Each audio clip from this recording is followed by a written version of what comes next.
dia, eu sou Eric. Bom dia, eu sou Yasmin. E estamos aqui para apresentar uma programação especial no nosso jornal JB de hoje, com cobertura completa sobre o TCA, Trabalho de Conclusão Autoral. Este trabalho incrível teve início em março de 2014. Foi realizado pelos alunos do nono A e D, da Escola MF Águas de Março, com orientações das professoras Maria Cristina Lambert e Eliane Tien. Com o tema para o nosso TCA, as turmas escolheram aprofundar os nossos estudos a respeito do bairro Conjunto José Bonifácio. Os alunos realizaram pesquisas de campos, registros fotográficos e entrevistas e organizaram um livro de relatos sobre os moradores. Em meio às pesquisas, os alunos também puderam realizar ações de intervenção social. Vamos conferir uma dessas entrevistas. Caso do senhor Santos Win, que ele vai contar pra gente um pouquinho da sua vivência aqui no bairro. Bom dia, senhor Santos. Bom dia. Há quanto tempo o senhor mora aqui? Há 34 anos. Como foi a mudança do bairro desde a sua moradia aqui? Então, naquela época, não tinha comércio nenhum aqui, não tinha nem energia elétrica, muitos prédios de apartamento e casas térreas, mas tinha também ainda muito terreno para construir. O que o senhor acha que deveria acontecer a mais, assim, que ainda não aconteceu aqui? Eu acho que daí para cá ficou quase completo. Como na época só tinha uma linha de ônibus, hoje tem várias. Não tinha comércio, hoje tem centenas de comércio. Delegacia, hoje não tinha naquela época. Que mais? Enfim, foram construídos muitos prédios de apartamento, de lá para cá, muitas casinhas. Inclusive o mutirão não existia, aquelas casas do mutirão não existiam naquela época. Hoje também são centenas de casas do mutirão. Né? Depois construíram lá a Fascinação 1, 2 e 3, também não tinha, claro. E outros prédios, até Minha Casa Minha Vida, tem aqui na Coab hoje. Entendeu? Linhas de ônibus, só tinha uma, e inclusive saía lá perto do Jardim São Pedro, onde hoje tem a feira de quinta-feira, não sei se vocês conhecem o lugar aí. Tinha só aquela linha de ônibus, e saía daí até Parque Dom Pedro II. Aí daí para cá, como foi construído, eu repito, então foi ficando difícil a população. Aí colocaram uma outra linha, até engraçado. Ela saía lá da Praça Brasil, até então a Praça Brasil estava quase pronta, e ia direto, não parava, só pegava os passageiros até o final da Coab. Depois saía direto até Parque Dom Pedro II. Imagina como ficava, né? De Parque Dom Pedro saía para cá também, só vinha parar aqui na Coab.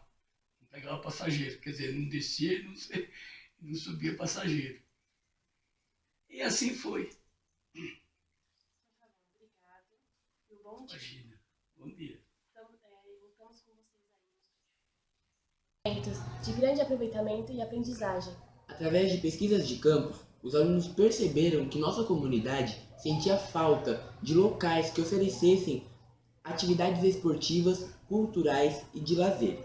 A partir dessa realidade, os alunos foram conhecer o que o Conjunto José Bonifácio tinha a oferecer. No dia 10 de setembro, os alunos do nono A e D visitaram o Parque Esportivo Jardim Gomes. Participaram de gincanas e conheceram todo o espaço. E finalizando a nossa visita, a aluna Milene Meirelles entrevistou o professor coordenador do centro, Marcelo Teixeira. Nessa entrevista, o professor contou um pouco da história e das atividades que o parque oferecia.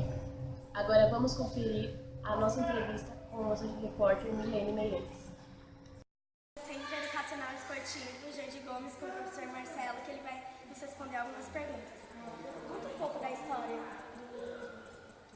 do centro. O Centro Educacional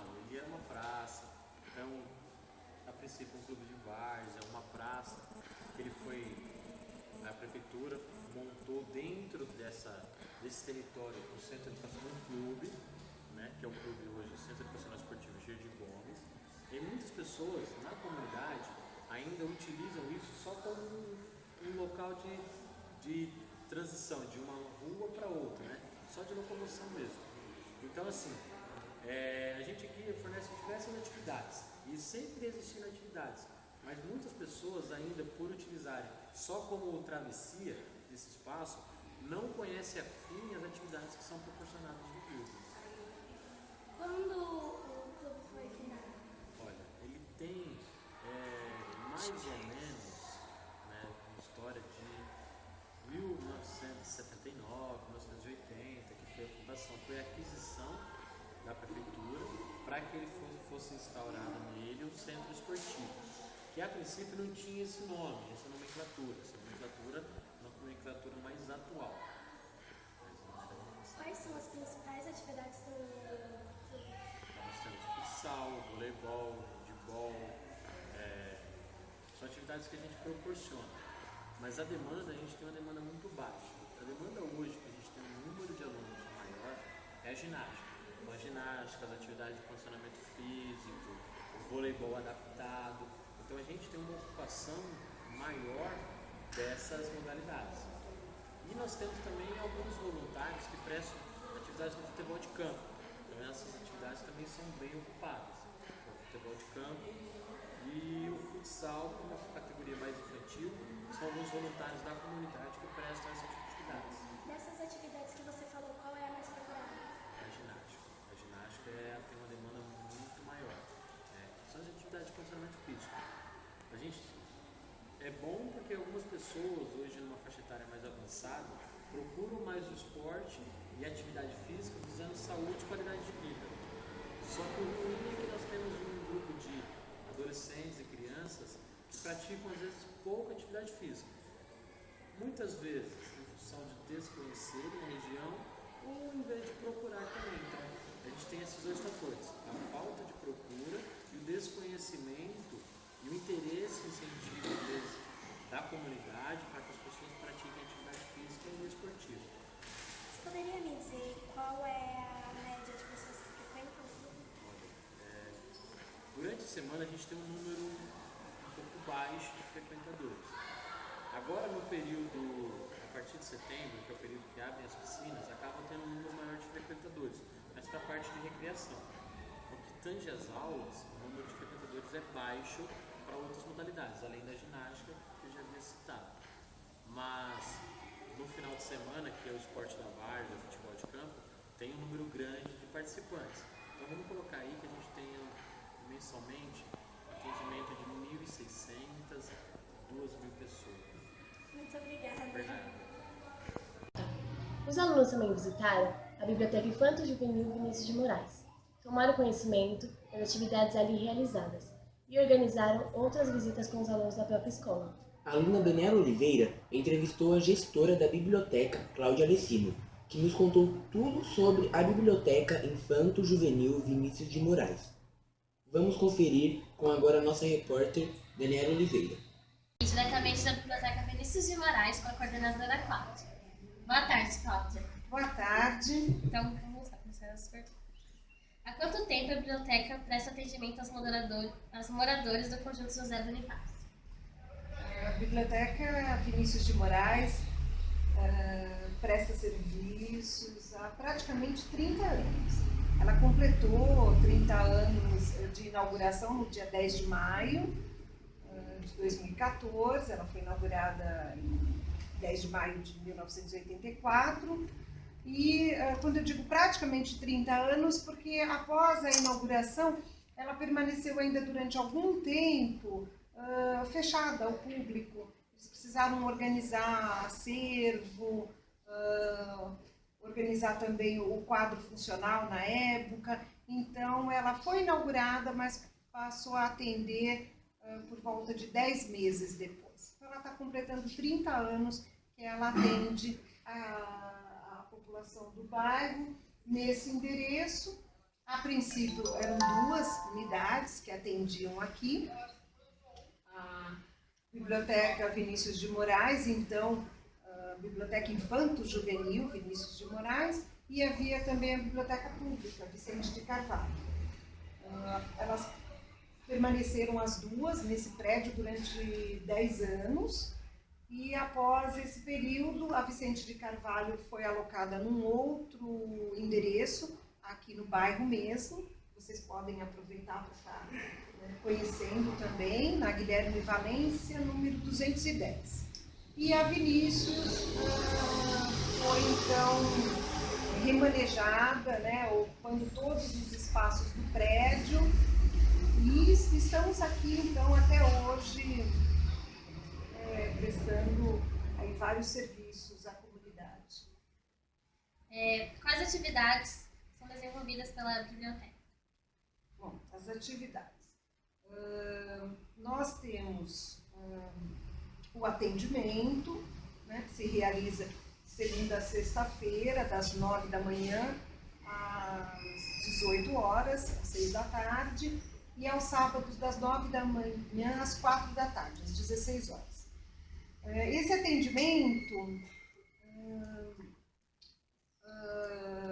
está dividido entre o empréstimo dos livros e de outros materiais que nós temos, revistas, alguns outros periódicos que são emprestados, livro falado que nós temos atualmente, e além do empréstimo, para esse empréstimo o usuário faz uma matrícula, e passa a ter um cartão de leitor válido para uso nessa unidade e em outras unidades públicas, outras bibliotecas públicas, ele vai poder utilizar esse mesmo cartão.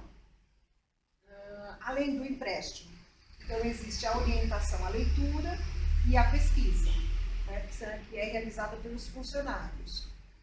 E também a programação. A programação inclui, aí abre-se um leque de algumas atividades. O carro-chefe dessa programação seria a mediação de leitura, a contação de histórias. Também nós temos atividades que ocorrem em parceria com o Serviço Social do Conjunto José Bonifácio. Então, nós temos algumas oficinas que são realizadas aqui no espaço, algumas palestras. Temos também os eventos, a programação que nós recebemos da nossa coordenadoria. Então, essa programação inclui encontro com escritores, palestras também, oficinas. A última que nós tivemos, que foi agora no primeiro semestre, foi uma oficina de fanzines, que teve duração de 3 meses. Era uma aula semanal, as crianças no final montaram fanzines e participaram de um evento grande que houve no Centro Cultural São Paulo. Além dessa programação, a biblioteca também atua junto a algumas atividades de informações para a comunidade. Então, tem alguns órgãos públicos e não governamentais que, em parceria com a biblioteca, mantém serviços de informação para o público. Acho que basicamente é isso. Qual a média de público atendido por mês? Média, nós temos uma média de 1.500 atendimentos. Então, a gente inicia o ano, janeiro, fevereiro, com uma média de 500 atendimentos. Março até junho, normalmente fica por volta de 1.400 atendimentos por mês. Julho costuma diminuir um pouquinho, mas pouca coisa, não cai como os meses de férias de janeiro e fevereiro.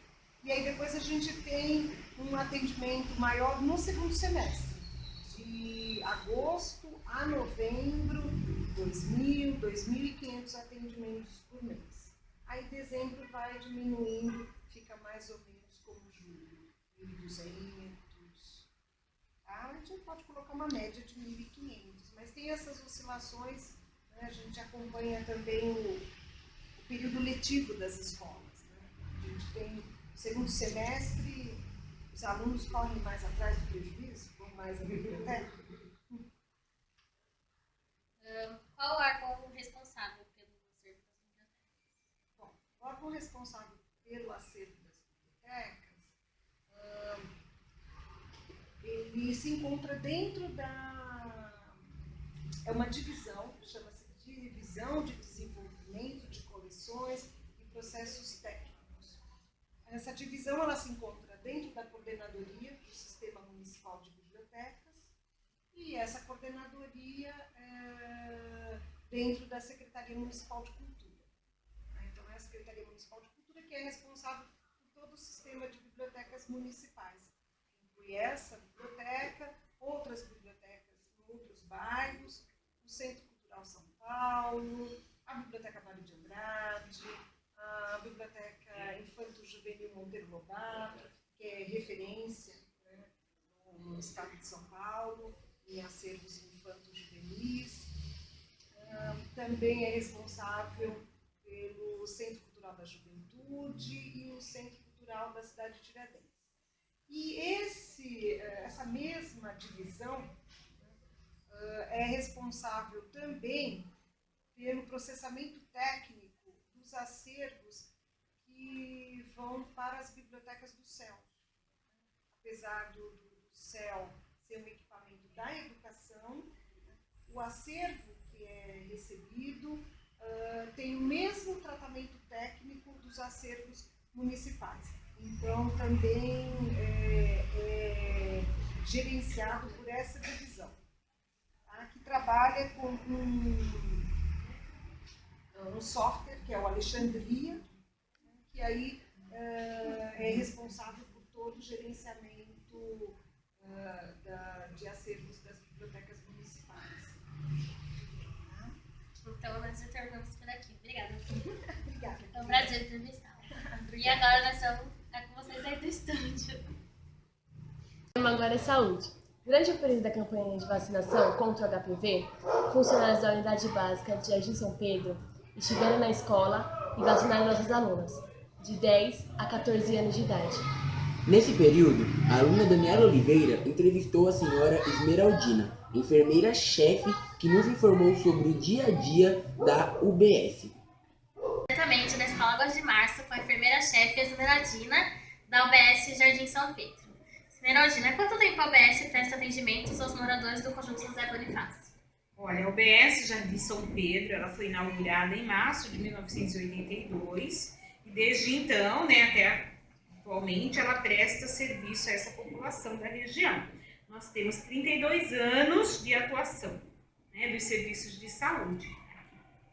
Qual a média de atendimento por mês realizados na UBS? Olha, na UBS nós temos um atendimento multidisciplinar, né, onde a gente tem médico, né, lá na região, na UBS a gente tem médico ginecologista, médico clínico, médico pediatra, médico psiquiátrico, né, psiquiátrico, e a gente tem os dentistas, né, temos enfermeiras, né, na unidade nós temos 2 enfermeiras com a sua equipe, que trabalham no período da manhã e da tarde, né, então a gente tem uma psicóloga e uma assistente social, né, ao todo, aproximadamente, assim, uma média mensal de 60 mil atendimentos por mês, tá? Existe um trabalho, projeto destinado à prevenção de doenças? Sim, né? Nós trabalhamos com a prevenção de doenças com a sala de vacina, porque a gente tem todo o Programa Nacional de Imunização, por isso que nós estamos aqui até, né? Prevenindo vocês da doença do câncer do colo uterino, né? Além de a gente fazer todas as outras vacinações que estão no calendário nacional, né? Além de tudo, a gente faz um programa preventivo para a tuberculose, a gente faz um programa preventivo para a hanseníase. Nós fazemos a prevenção de doenças sexualmente transmissíveis, né, onde a gente faz toda a parte de orientação de educação em saúde, coleta de exames de laboratório, né? E nós também temos os programas das doenças crônicas, que são o programa da hipertensão, o programa de diabetes, né? Que a gente também é o programa do hiperdia que a gente tem, que a gente trabalha grupos educativos, né? E também trabalhamos um grupo que é chamado Programa do Remédio em Casa, tá? Então, nesse programa do Remédio em Casa, a gente trabalha a hipertensão também, trabalhamos a diabetes e trabalhamos com a dislipidemia, né? Que é a alteração do colesterol. E para essas pessoas do programa do Remédio em Casa, já são pessoas que estão controladas, né? E a gente trabalha toda a parte educativa também, juntamente com as consultas médicas e de enfermagem, e eles recebem o remédio na casa pelo correio, tá? E quais são as principais reclamações dos usuários e como eles são atendidos? Olha, na realidade, os usuários eles são atendidos por meio de consultas, né, agendadas, né? Então abre o agendamento e eles vão lá e fazem seu agendamento de consulta. Então eles comparecem à unidade com data e horário marcado, né? Mas quando esse usuário falta, a gente oferece a vaga para a procura do dia.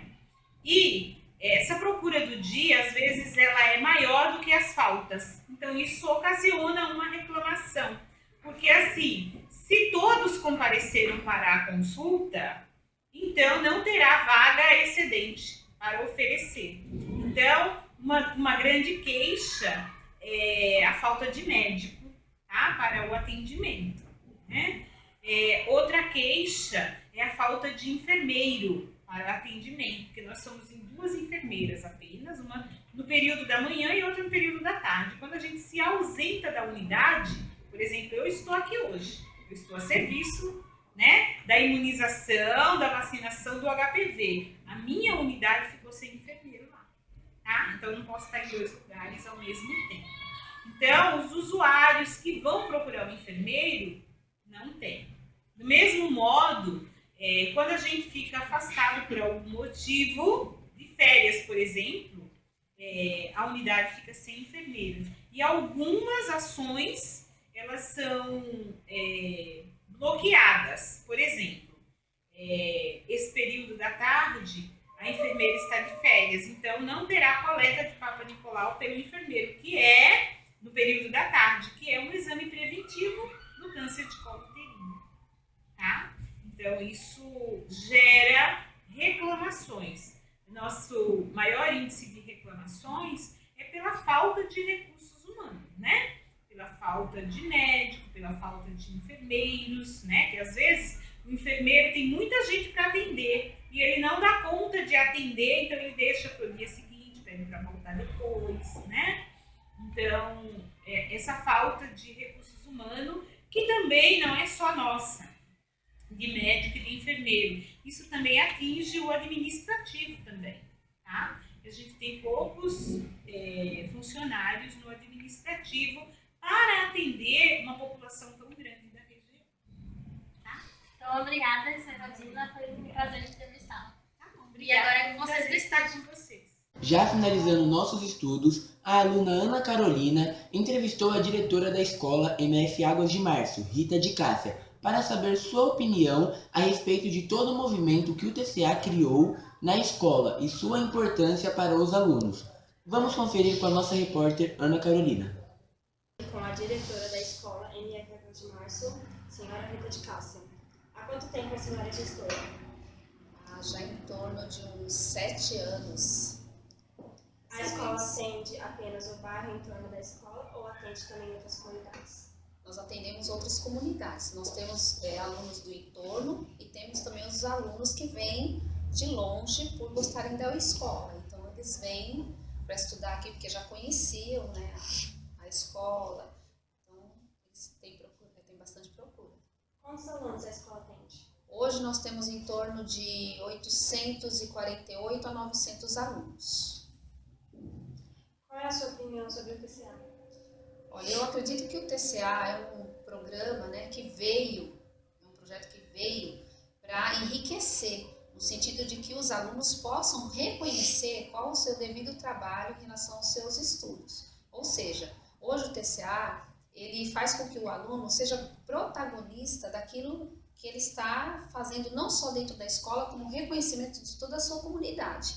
Então, ele tem uma participação mais ativa, fazendo com que a comunidade seja o alvo para que ele estude realmente a região da onde ele está localizado, o que o entorno proporciona a ele. Então, assim, eu acho que veio para fazer com que o aluno não visualize somente a escola, visualize tudo que está ao seu redor, até para ele ter um reconhecimento maior do que a sociedade lá fora, né? Porque às vezes eles ficam muito presos só aqui dentro da escola e o que o professor traz para ele enquanto conteúdo.